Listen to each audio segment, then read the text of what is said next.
Hi, Alicia. How you doing? So it looks like you looked at the videos, and that's good. You can tell. So this is good. Now, here's what I want to go through your work here. Let's take a look at what's going on. Okay, this right here, this Pentagon, Pentagon that's bleeding off the page. That's fine. I mean, that's fine. That's enough of a design element. It's strong enough to be able to carry the piece, I think. What I'm not real sure about is the whole Alicia Rensberger. I often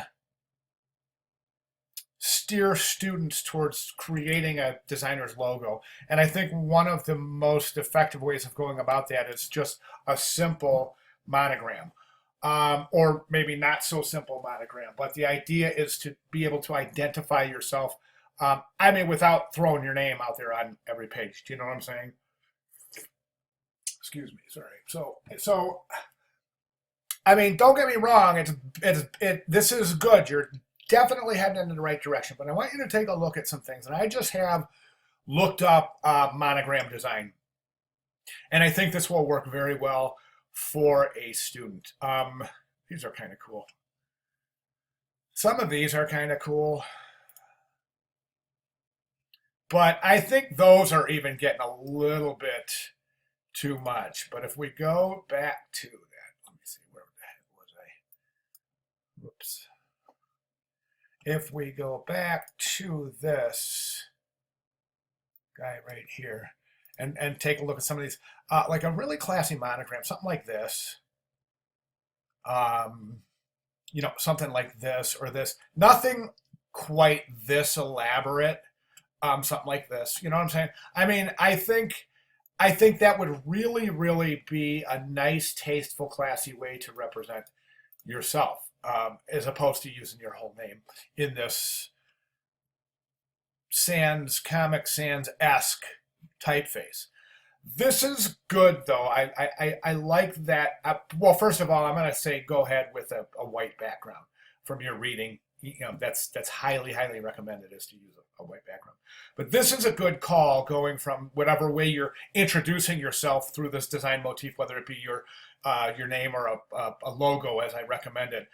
We'll move forward with this as the page. Okay, which means that yes, this is good. This is exactly what you do. You place your work on the page. Now, this page is, let me just bring up my rulers. I had a feeling this was going to be 8.5 by 11.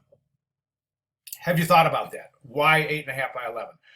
Um, Not that it matters in a digital portfolio, but have you thought about the orientation of your work? I mean, this is, if most of your work, if you think that your work is going to look better as in a horizontal composition, think about it. I mean, you got to think about everything in portfolio. So I'm not saying don't use this. I'm saying think about if it's the most appropriate page layout. This horizontal oriented page layout is it the most effective? Will it hold your work the most effective? Let me give you an example. Okay, this week we have our website design, and our website design is actually supposed to be showing 3 pages deep.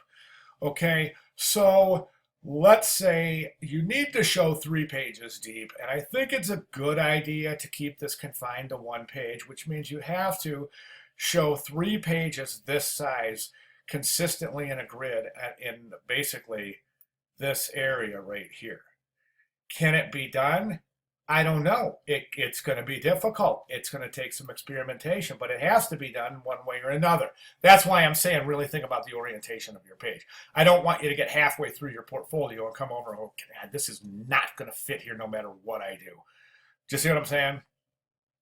Okay, this is a lot of text for each page.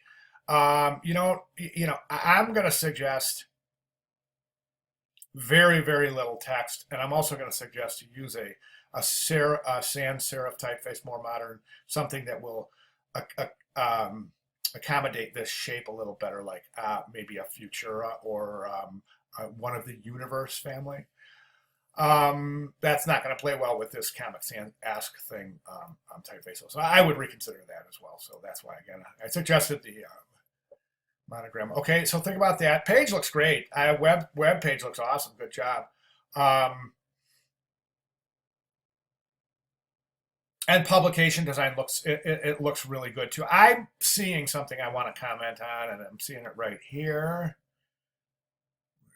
Seeing it right here. I'm seeing it right here.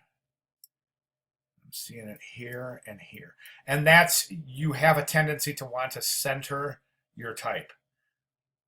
Not good. Forget it. From here on in, forget center type. Don't ever do it again, ever, unless you're doing a wedding invitation.